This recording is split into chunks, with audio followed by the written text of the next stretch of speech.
ఈరోజు హదీసు వెలుగు పుస్తక పఠనం నుండి ప్రపంచానికి దూరంగా పరలోకానికి చేరువగా చేర్చే కొన్ని హదీసులు తెలుసుకుందాం. అబ్దుల్లా బిన్ మసూద్ ఇలా ఉల్లేఖించారు, ఒకసారి సల్లల్లాహు అలైహి వసల్లం ఒక ఖురాన్ ఆయత్ పఠించారు. అల్లా ఎవరికి సన్మార్గం చూపదలుచుకుంటాడో అతని ఆంతర్యాన్ని ఇస్లాం కొరకు తెరిచివేస్తాడు అని సురే అనాంలోని 125వ ఆయత్ పఠించి మహాప్రవక్త ఆంతర్యంలో మార్గదర్శక జ్యోతి ప్రవేశించగానే ఆంతర్యం వీచుకుంటుంది అని అన్నారు. అది విన్న సహాబా, దైవ ప్రవక్త, దాన్ని గుర్తుపట్టడానికి ఏదైనా సంకేతం ఉందా అని అడిగారు. దానికి మహాప్రవక్త ఇలా అన్నారు, ఉంది. అదేమంటే మనిషి మనసుకు అశాశ్వతమైన ప్రపంచం పట్ల నిర్లిప్త భావం కలుగుతుంది, శాశ్వతమైన పరలోకం పట్ల కుతూహలం, ప్రేమ పుట్టుకు వస్తాయి. అతడు మృత్యువు అవతరణకు పూర్వమే దాని కొరకు సమాయత్తమవుతూ ఉంటాడు. అంటే ఏ వ్యక్తి హృదయంలో ఇస్లాం వాస్తవికత నాటుకుంటుందో అతని మనస్సు ప్రపంచ వ్యామోహాలకు లోనవదు. అతడు ప్రపంచంలో జీవించినా ప్రపంచం కొరకు జీవించడు. తన యావత్తు ఐహిక జీవితాన్ని పరలోక జీవన సాఫల్యం కొరకు వినియోగించుకుంటాడు. అతడు పరలోకంలో అక్కడి మోక్షం మీద ఎంతసేపటికి దృష్టి కేంద్రీకరించి జీవిస్తాడు. అనునిత్యం మరణాన్ని ఎదురు చూస్తూ తన శక్తి సామర్థ్యాలన్నిటినీ మంచిని పెంపొందించడానికి, చెడును చెరపడానికే వినియోగిస్తాడు. మహాప్రవక్త ఇలా బోధించారు, నాకు నా అనుచర సంఘం గురించి కలిగే ఆందోళన ఒక్కటే, వారు మనోవాంఛలను అనుకరించటం మొదలు పెడతారన్నది. ప్రాపంచిక వ్యామోహంలో పడి పెద్ద పెద్ద ప్రణాళికలు వేసుకోవడంలో లీనమవుతారన్నదే నా ఆందోళన. మనోవాంఛలు వారిని సత్యానికి బహుదూరం చేస్తాయి. ప్రాపంచిక ప్రణాళికలు వారిచే పరలోకాన్ని విస్మరింపచేస్తాయి. ప్రపంచం బయలుదేరింది, ముందుకు వెళ్తోంది. పరలోకం కూడా బయలుదేరింది, అది ఎదురు వస్తోంది. వీటిలో ప్రతి దాన్ని ప్రేమించేవారున్నారు.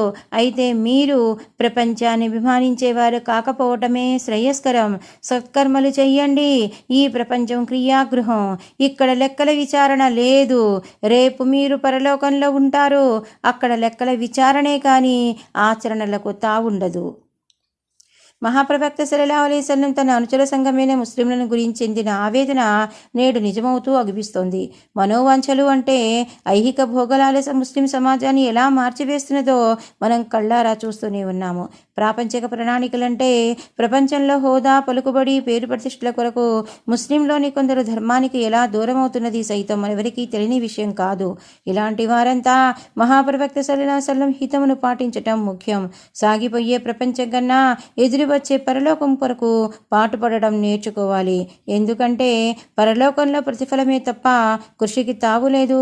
కృషి చేసేదంతా ఇహలోకంలోనే చేసుకోవాలి. మహాప్రవక్త సల్లల్లాహు అలైహి వసల్లం ఒక వ్యక్తికి ఉపదేశిస్తూ ఇలా అన్నారు, నీవు 5 విషయాలను మరో 5 విషయాల కంటే ఎంతో మేలైనవని తెలుసుకో. వృద్ధాప్యం రాకపూర్వమే యవ్వనాన్ని, వ్యాధి రాకపూర్వమే ఆరోగ్యాన్ని, లేమి దాపురించకపూర్వమే కలిమిని, పనులు వచ్చి ఆక్రమించుకొనక పూర్వమే తీరికను, మృత్యువుకు పూర్వమే జీవితాన్ని గుర్తించు. అంటే జీవితంలో ఏ పని చేయడానికైనా ఈ 5 ఆటంకాలు ఏ క్షణంలోనైనా ఆసన్నం కావచ్చు. అవి ఎలా వస్తాయో కూడా చెప్పలేము. అవి వచ్చిన తర్వాత పశ్చాత్తాపడి వగచి ప్రయోజనం ఉండదు. అవి పైబడక ముందే జాగ్రత్త పడి మసలుకోవాలని దైవమిచ్చిన 5 వరాలు యవ్వనం, ఆరోగ్యం, కలిమి, తీరిక, జీవితం. వీటి విలువను తెలుసుకుని వాటిని కాపాడుకుంటూ వాటిని ధర్మపదంలో వినియోగించుకోవడానికి పూనుకోవాలని ఈ హదీసు బోధిస్తోంది. యవ్వనంలో ఉన్నవారు వృద్ధాప్యం రాకముందే ఉత్తేజవంతంగా ధర్మ సందేశ ప్రచార కార్యాలను నెరవేర్చాలి. ధర్మపరాయణతను అలవర్చుకోవాలి. వృద్ధాప్యంలో కష్టాలను ఓర్చుకునే శక్తి ఉండదు. ఆరోగ్యంగా ఉన్నప్పుడే పనులు చక్కబెట్టుకోవాలి. ఆరోగ్యం చెడిందంటే కనీసం నమాజునైనా సరిగ్గా చెయ్యలేము. ఇతర ధర్మకార్యాల మాట సుదూరం. దైవం సంపదనిస్తే దాన్ని దుబారా ఖర్చుల్లో వ్యర్థం చేయకుండా సరైన మార్గంలో వ్యయపరచాలి. అదేవిధంగా తీరిక ఉన్నప్పుడే పనులన్నీ చేసుకోవాలి. నేటి పని రేపటికి వాయిదా వేయరాదు. ఎందుకంటే రేపటి పనులు రేపు ఎలాగూ ఉంటాయి.